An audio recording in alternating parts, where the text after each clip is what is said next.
Welcome to our weekly Forex and Futures forecast. My name is Jay Norris. As always, we need to remind you, trading is a risky endeavor and not suitable for all investors. Hey, we're very excited. Our third book is out. We're getting some good feedback from clients and even from people we don't know, we don't work with, and they're saying it's already helping them. So that makes us feel very good. It's a very powerful book, very powerful ideas in there, risk tolerance threshold theory. I think once you have that under your belt, you really start to look at markets different, and that's going to put you on the right side of things. We think that book is very helpful. We're very proud of it. Getting to the markets, here's the Australian dollar. First market we're covering. Nothing has changed here. The day-to-day pattern is still down, so that tells us that as swing traders and short-term traders, we've been working the short side in the Aussie. And you can see if I drop down to a 4-hour chart, you can see a very definite pattern there. How you take advantage of that is going to be take advantage of every time you get a counter trend line break, such as there's a counter trend line break.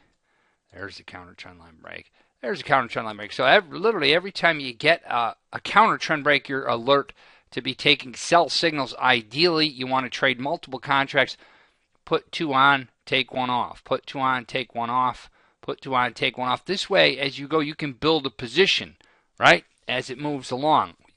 Put two on, take one off. Put a break-even stop on the one you let go, and you'll find you'll catch some nice winners like that. So at the end of the week, you may have accumulated a couple of contracts, and ideally, that'll give you a satisfactory performance for the week, right?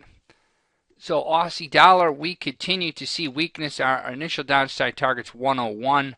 You'll probably have a little bit more to go there. That's just how markets go. If you pick up some momentum along the way, that's our initial target, 101. Wouldn't be surprised if we get below par, though. Secondary pattern is still higher in the Aussie, as is the primary pattern. But that day-to-day pattern, that's very influential for short-term traders, so that's where our focus has been. So we expect some more downside in the Aussie. Euro US dollar, you had a nice breakdown of that day-to-day pattern. Once again, the day-to-day shifted here lower. We wrote about that last week, and we'll put a link to our Seeking Alpha blog at the bottom of the article. We don't always get around to doing the video, the Forex forecast video, because sometimes we're just out of town. It's just impractical. But more times than not, I can crank out an article from a hotel room or wherever we're at. So I'll put a link at the bottom of the video to the Insta blog, because that's where we do a lot of our work there. So it's a little bit more timely way to deliver what we're doing to you also. We write a couple articles a week usually. So the euro, we definitely expect some more downside in here. We're very definitely interested in selling rallies. Really the same strategy. When I show you that intraday chart, you're just looking for those counter trend line breaks. When you get the counter trend line break, particularly if it's in a risk tolerance zone, sell zone like that, you get those counter trend line breaks. You want to be mindful to get short and ride those down. Again, put two on, take one off, put two on, take one off. The idea is to build a position as you go. So at the end of the week, end of the month, you'll have a pretty satisfactory performance, right? That's what it's all about as traders. So we think there's some more downside in the euro. We think 126 will be our near-term target. However, you need a couple of closes, at least one close, probably a couple of closes below that 130 level. As long as 130 is holding, there's a shot at a short covering rally. We would welcome a short covering rally. That'd just be another opportunity to get short from our perspective. You've got the euro, the day-to-day pattern is down in line with the primary. That's very powerful. So we would welcome a rally to sell. We would welcome a close below 130 so we can keep going at it on the short side, intraday, and as swing traders. Here's the pound. You know, we've talked about the pound, how you have pretty good support between 151 and 150, and we think that is the case. We know a lot of professionals aren't really going to go after that 150 level, so if you get a couple of closes below it, that'd be different. Here's what's interesting about the pound. Here's what you want to know about the pound. The pound topped out in late 2007, right? October, November of 2007. The pound topped out. It was the leading indicator market back then, right? That's when it topped out, late 07, early 08. Let me go back to the euro, and I'll show you when the euro topped out. Euro didn't top out until well into '08, July of '08. It first topped out in April of '08. So the pound topped out well ahead of the euro. The pound was leading indicator back then. We think you have to take the pound seriously as a leading indicator right now. For our money, we don't know how much downside there is in the pound. I would expect that you'll have support at the 2010 low, the 142 or so. But until the pound closes below 150, we really can't go after it on the short side. That's pretty good support between 151 and 150. So we have really no interest in going after the pound until you saw a close below that 150, and preferably a weekly close. That's a big, big level. So really nothing to do from our perspective in the pound. But we respect the pound, and we can consider the pound a potential leading indicator market. And given the pound topped out first, we can consider that, again, a leading indicator market. X-market dollar yen. We had talked about this.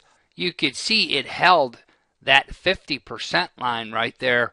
So if you didn't do any technical damage, then you're going to line right up and look for buy signals again. And here you can see them on the lower time frame on that 50%. We look for double bottoms on the 50%. And look, wasn't that a nice one? Triple bottom on that beautiful 50% level in dollar yen. So it was right back on the upside in dollar yen. So you did no technical damage. You go right back in on the long side. We understand that. What's the secret to trading? Repetition. People are repetitive in what they do, therefore markets are repetitive, so you got to take advantage of that repetition. Once you get on the other side of risk tolerance threshold theory, everything opens up for you. You see the power of repetition. That's where you want to go as a trader. That's where you need to be as a trader to take advantage of that. Hey, let's take a look at the gold market. Gold in some trouble here, no doubt about it. The day-to-day pattern has been down. Most recently, the secondary pattern shifted down. We had written an article a couple months back about the possibility of gold sweeping the 1500 level. We think that's a real possibility now. Gold broke down. It couldn't hold this. It had a little pattern of higher highs in here, higher lows in here.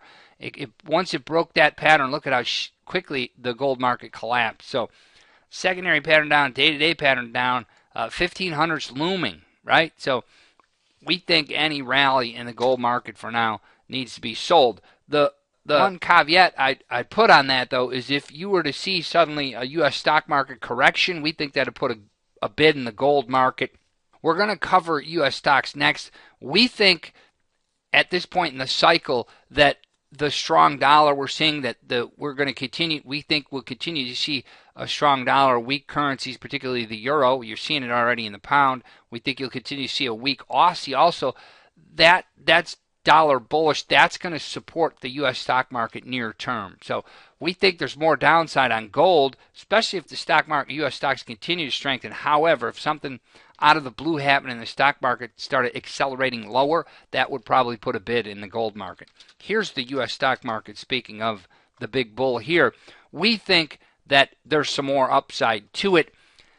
It'll take a while for a strong dollar to become a headwind for U.S. companies. Initially, as the dollar is strengthening, as we're seeing what's happening against the pound, as it's just starting to against the euro, it's kind of had a little bit of a lead against the Aussie. As the dollar strengthens, that will actually attract foreign flows into the U.S. stock market as people in those other countries. In Japan, we saw that was the first market to weaken the pound. So you'll see money coming from Japan, from our British friends, from the European continent, even from potentially Australia. You'll see funds from there coming into the U.S. stock market to take advantage of the weakness in their currencies versus the dollar. So we think overall that eventually will create a headwind that won't be so friendly for U.S. stocks as U.S. companies start to feel the pinch of a higher currency price. However, near term, that's not necessarily an issue yet. Investment funds will come in first. The faster money will come into the U.S. stock market first. So we still think there's some upside. And this is another market where, yeah, you had a correction last week. Early in the week, it did no damage, though, whatsoever. It really did no technical damage. Investors, traders saw it as an opportunity to buy again. So we think you're that close to the all-time highs. We think you'll probably see them. And right now, a strong dollar, somewhat counterintuitive, is going to continue to support the stock market. Thank you so much. As always, we're excited about that third book. We think that'll be a big help for clients. If you want to know more about what we're doing at Trading University, you can go check us out there. Or if you want to get things going a little bit quicker, if you want to get into our program for free, if you open up an account with Forex.com, FXCM, or OpenECry through EOS Trade, you can get in the program for free. So that's one way to get you in there. We're pretty excited about everything going forward. Again, if you want to see the link to the new book or the link to our Seeking Alpha blog where we have a little bit more timely information for you, just look at just below the video and there'll be links there for you. Hey, thank you so much, and we'll catch you next time.